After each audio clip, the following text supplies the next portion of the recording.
Bonjour à tous, on est heureux de vous retrouver encore cette semaine. La vidéo de cette semaine est un peu particulière puisque on a demandé à quelqu'un d'autre de bien vouloir témoigner. Pour ceux qui connaissent, c'est donc mon frère Anthony qui va partager son témoignage et vous dire comment il s'est tourné vers Dieu et comment ça s'est passé dans son cœur personnellement. Donc soyez attentifs et on se retrouve après pour le message. En toi les humbles Bonjour à sont tous, je suis Anthony, le frère de Samuel, et pendant ces prochaines minutes, je vais donc vous raconter mon témoignage concernant ma conversion. Voilà. Ce qu'il faut savoir, c'est que donc j'ai grandi dans une famille chrétienne. Donc depuis tout petit, tous les dimanches, je vais à l'église. J'ai reçu donc une éducation spirituelle chrétienne. Ma mère, mes parents nous ont enseigné donc les histoires de la Bible. Et malgré ce que j'ai entendu à l'église, ce que j'ai appris à l'église et à la maison, les choses que j'ai pu vivre personnellement avec le Seigneur, donc des guérisons entre autres, ce n'est qu'à l'âge de 18 ans où je décide vraiment de passer par les eaux du baptême et donc de donner ma vie à Jésus. Et en fait, ce qui se passe, c'est que je ne voulais pas donner ma vie à Jésus, je ne voulais pas me faire baptiser tant que je n'avais pas vraiment vécu quelque chose de profond dans mon cœur avec le Seigneur. Bien sûr, je croyais que Dieu existe, je croyais de tout mon cœur que Jésus est le Fils de Dieu, mais j'attendais vraiment de vivre quelque chose de concret qui me bouleverse dans mon cœur. Et donc à l'âge de 18 ans, avec mon frère, donc on sort du lycée. Et donc à la sortie du lycée, nous avons une altercation avec deux garçons. Et ces deux garçons nous ruent de coups de pied, de coups de poing. Et cela dure quelques secondes. Et après ces quelques secondes-là, avec mon frère, nous essayons de nous relever. Et je me souviens encore où je me tiens contre les barreaux du lycée pour essayer de me tenir debout. Et mes premières pensées vont vers Jésus. À ce moment-là, je me souviens, je réalise en fait ce que Jésus a traversé. Et en fait, je me dis que ce que je viens de passer là à l'instant comme moment, les coups que je viens de recevoir, ce n'est rien en comparaison de ce que Jésus, lui, a subi. Ce n'est rien en comparaison de souffrance que lui, il a dû supporter. Et les minutes et les heures passent et je commence à éprouver de la haine, je commence à éprouver de la colère, je commence à vouloir me venger de ces garçons-là parce que le simple fait qu'on s'en soit pris non seulement pas qu'à moi, mais à mon frère, ça m'a supporté. Et les jours, les semaines passent et je continue à prier, à lire ma Bible, etc. Et un jour, je tombe sur un verset où Dieu dit dans la Bible, c'est à moi qu'appartient la vengeance et la rétribution. À ce moment-là, je décide de faire confiance à Dieu pour cette situation-là. Et je décide donc d'abandonner ma vengeance. Et avec le temps, le Seigneur travaille mon cœur et je ne ressens plus ni colère, ni haine, ni amertume. Et je finis même par leur pardonner. Je finis par pardonner à ces garçons-là. Humainement, c'est impossible. Mais parce que Dieu a travaillé mon cœur, et ça je le souligne, c'est pour cela, et c'est grâce à cela que j'ai réussi à leur pardonner. Et donc les mois passent, et bien sûr, je réalise aussi le pourquoi est-ce que Jésus a vécu toutes ces choses-là, pourquoi est-ce que Jésus a donné sa vie, pourquoi est-ce que s'est fait crucifier. Et parce que je suis un pécheur, parce que je ne suis pas meilleur même que les garçons qui s'en sont pris à mon frère et moi. Jésus est venu pour me sauver, pour me pardonner de mes péchés. Il est venu non seulement pas pour moi, mais pour toute personne qui décide de croire en lui. Et je crois et je suis convaincu qu'il est aussi venu pour ces personnes qui s'en sont pris à mon frère et à moi-même. Voilà. Et donc, suite à cela, après avoir eu cette prise de conscience, je décide de me faire baptiser donc à l'église de Cannes. Et publiquement, je reconnais Jésus comme étant mon Seigneur, mon Sauveur et mon Maître personnel. Voilà. Et donc aujourd'hui, si je vous parle, si je fais cette petite vidéo, c'est pour vous encourager. C'est non pas pour vous vendre une religion, c'est pour vous parler d'une relation entre Dieu et l'homme. C'est pour vous parler d'une relation entre Jésus et vous. C'est une relation que vous-même vous pouvez avoir. Et donc j'en profite pour vous encourager, pour vous dire que c'est possible. La Bible est un livre où vous pouvez apprendre tout sur le Seigneur, vous pouvez apprendre tout sur Dieu. Et je vous encourage vivement à lire sa parole, je vous encourage vivement à rentrer dans votre chambre, dans votre intimité, à prier le Seigneur Jésus. Voilà. Donc, je ne peux que vous encourager et j'espère que vous ferez vraiment cette rencontre avec le Seigneur. Les Que Dieu vous cœurs bénisse. brisés, tu rétablis, donnant la vie. Cet amour. Voilà, on va passer maintenant quelques minutes ensemble dans la parole de Dieu. Et cette semaine, je voulais particulièrement m'adresser à vous qui croyez en Dieu. Vous savez que Dieu est vrai, que ce n'est pas une invention de l'homme, que ce n'est pas le fruit de vos pensées et de votre imagination, mais vous savez que Dieu existe vraiment et vous croyez vraiment en Dieu. La parole de Dieu aussi ne vous laisse pas insensible, elle vous fait vraiment quelque chose, vous n'êtes pas indifférent à la parole de Dieu et j'aimerais vraiment m'adresser à vous et peut-être que malgré le fait que vous croyez en Dieu, vous avez besoin et vous ressentez ce besoin qu'il vous manque quelque chose pour aller plus loin dans cette démarche avec Dieu. Vous ne savez pas comment faire pour aller plus loin, qu'est-ce que Dieu demande pour que vous puissiez aller plus loin et vraiment marcher avec lui. Et j'aimerais vraiment m'adresser à vous en particulier donc qui croyez en Dieu et qui voudrait aller plus loin et d'une manière concrète avec le Seigneur. Et pour cela, j'aimerais lire avec vous dans le livre des Actes au chapitre 2. C'est donc là le chapitre où le Saint-Esprit descend sur l'Église. Ensuite, on voit l'apôtre Pierre qui prêche à la foule qui est rassemblée. Et j'aimerais qu'on s'arrête vraiment sur la suite de cette prédication. Pierre a prêché et il y a une suite. Et j'aimerais qu'on s'arrête sur cette suite. Et je vous invite vraiment dans vos maisons à lire cette prédication de l'apôtre Pierre qui est merveilleuse et qui nous montre vraiment l'évangile, hein, tout simplement. Et je vais commencer à partir du verset 37. Et donc là, le verset 37, Pierre vient de prêcher et on en arrive au verset 37. Après avoir entendu ce discours, donc la foule eurent le cœur vivement touché et ils dirent à Pierre et aux apôtres, « Hommes frères, que ferons-nous » Pierre leur dit, « Repentez-vous et que chacun de vous soit baptisé au nom de Jésus-Christ pour le pardon de vos péchés et vous recevrez le don du Saint-Esprit. Amen. » On va lire un autre texte dans l'évangile de Luc. L'évangile de Luc au chapitre 3. Là, il est question du prophète Jean-Baptiste. Et donc, il vient là aussi, comme Pierre, de prêcher la parole de Dieu. Et voilà ce qu'il dit à partir du verset 10. La foule l'interrogeait, disant, « Que devons-nous donc faire ?» Il leur répondit, « Que celui qui a 2 tuniques partage avec celui qui n'en a point, et que celui qui a de quoi manger agisse de même. » Il vint aussi des publicains pour être baptisés, et ils lui dirent, « Maître, que devons-nous faire ?»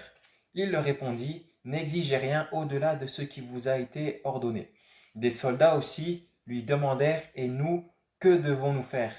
Il leur répondit, « Ne commettez ni extorsion, ni fraude envers personne, et contentez-vous de votre solde. Amen. » On se retrouve donc là devant des personnes qui viennent d'entendre la parole de Dieu et on le voit manifestement, ils n'ont pas été insensibles à la parole de Dieu. La parole de Dieu a vraiment produit quelque chose dans leur cœur et je crois que dans votre cœur aussi, il y a quelque chose qui est produit. Si vous écoutez ces vidéos, ce n'est pas inutilement, ce n'est pas pour passer le temps, je ne pense pas, c'est parce que la parole de Dieu, elle ne vous laisse pas insensibles. Vous n'êtes pas du tout indifférent à la parole de Dieu et on se retrouve là devant ce genre de personnes dans la Bible, dans le livre de Luc et dans le livre des Actes. Ces personnes qui sont là, ils viennent d'entendre la parole de Dieu et elle produit en eux quelque chose au point d'en arriver à cette question, que devons-nous faire? On sait que Dieu est vivant, on sait que Dieu est puissant, on vient d'apprendre que Dieu nous aime, on vient d'apprendre que Dieu a donné Jésus sur la croix, on vient d'apprendre que Jésus-Christ est ressuscité et qu'une place peut nous être offerte dans le ciel Maintenant, Seigneur, que devons-nous faire? Qu'est-ce que je dois faire concrètement pour avoir la vie éternelle? J'aimerais dire une première chose, c'est que croire ne suffit pas. À cette question qu'ont posée la foule, que devons-nous faire? On aurait pu dire, croyez, mais ne croyez pas seulement. Et je continuerai, j'irai un peu plus dans les détails après, mais pourquoi est-ce que je dis que croire ne suffit pas? Certes, il faut croire, mais si on se contente de croire, alors malheureusement, on ne recevra pas de Dieu le salut. Pourquoi je dis ça? Dans la Bible, il est dit, les démons croient et ils tremblent. Les démons croient et ils tremblent. Vous savez que les démons, ce sont des ennemis de Dieu. Les démons sont par définition des démons. Ils sont loin de Dieu. Ils sont là pour détourner les hommes. Ils sont là pour faire du mal aux hommes. Ils ne font pas du tout la volonté de Dieu. Mais pourtant, il est dit que les démons croient et ils tremblent. Les démons croient parce qu'ils croient dans l'existence de Dieu. Les démons savent que Dieu existe. Les démons savent que Jésus-Christ est mort à la croix et ressuscité. Ils croient dans ces choses, mais comme ce sont des démons, ils ne sont pas sauvés. Pourtant, ils croient. Et s'ils ne sont pas sauvés, c'est à cause de leur rejet de Dieu, c'est à cause de leur rébellion, tout simplement. Donc, cela nous montre bien que croire ne suffit pas. Peut-être que tu crois en Dieu, peut-être que tu crois que Jésus-Christ est ressuscité, mais j'aimerais te dire qu'il faut aller bien plus loin que cette simple croyance. Il faut, comme je vais le dire tout à l'heure, il faut se repentir tout simplement. Donc, croire ne suffit pas. Mais la deuxième chose que j'aimerais dire avant d'aller plus loin sur le thème de la repentance, non seulement croire ne suffit pas, mais aussi écouter la parole de Dieu ne suffit pas. On revoit là dans l'évangile de Luc, dans le livre des Actes, des personnes qui viennent d'entendre la prédication de la parole de Dieu, ils viennent d'écouter la parole de Dieu et ils savent qu'ils ont besoin de faire quelque chose de plus. Il y a un pas de plus à faire pour recevoir de Dieu le salut et le pardon de leurs péchés. Et donc, on s'aperçoit bien que là, le simple fait d'écouter la parole de Dieu ne suffit pas. La prédication de Pierre, de ce grand apôtre, n'a pas suffi pour qu'il soit sauvé. Cela nous montre que le simple fait de lire sa Bible, le simple fait d'écouter par moments des messages sur Internet ou les messages qu'on fait chaque semaine, ça ne suffit pas pour que vous soyez sauvés. Le simple fait de venir et de cliquer et d'entendre ce qu'on a à vous dire, d'entendre même et d'écouter, de lire même les messages de la Bible, ça ne suffit pas. Puisque sinon la foule n'aurait jamais dit que devons-nous faire. Si le simple fait d'entendre et d'écouter la parole de Dieu suffirait à nous sauver, alors la foule aurait ce sentiment en eux de ne pas avoir à faire plus et ils n'auraient rien demandé. Mais ils ont dit, que ferons-nous? Donc, écouter la parole de Dieu ne suffit pas, croire ne suffit pas. Donc, qu'est-ce qu'il faut faire en plus pour que nous puissions recevoir le salut? C'est simple. Pierre a dit, repentez-vous. Pierre a dit, repentez-vous. Et Jean-Baptiste, en s'adressant à la foule qui a dit, que devons-nous donc faire? Il a dit à chacun, selon leur situation, ce qu'il devait abandonner et ce qu'il devait faire.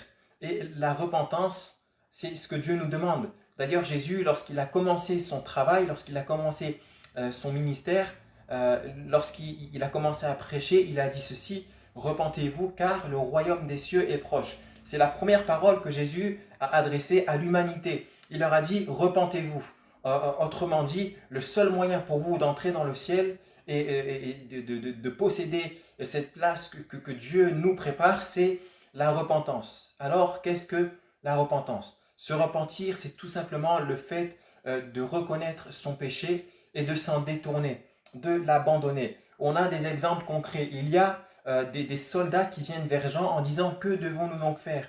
Et les soldats, ce qu'ils avaient l'habitude de faire, c'est d'aller vers les gens plus faibles qu'eux et de les voler par les armes qu'ils pouvaient avoir, par la position qu'ils pouvaient avoir. Ils profitaient de toutes ces choses-là pour voler les plus faibles.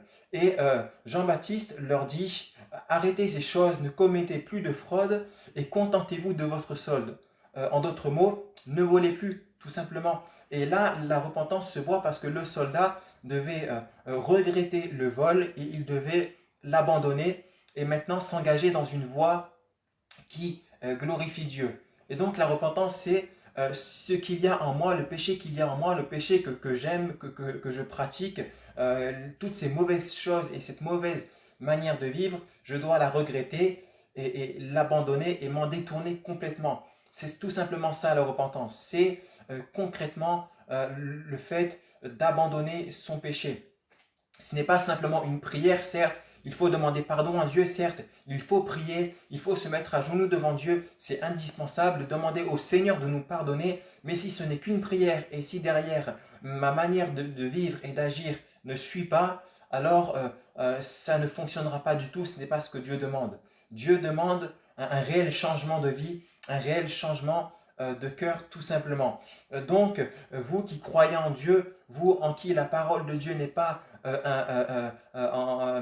infructueuse, vous qui n'êtes pas insensible et indifférent à la parole de Dieu et vous qui voulez aller plus loin dans votre marche avec Dieu, simplement repentez-vous, demandez pardon à Dieu pour tous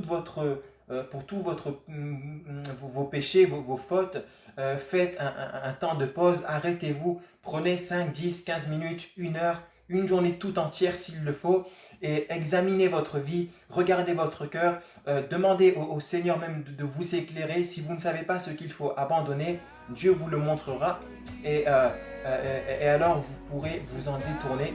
Mais n'attendez pas, c'est aujourd'hui qu'il faut le faire parce que c'est aujourd'hui que Dieu nous appelle et qu'il vous appelle. Que Dieu vous bénisse.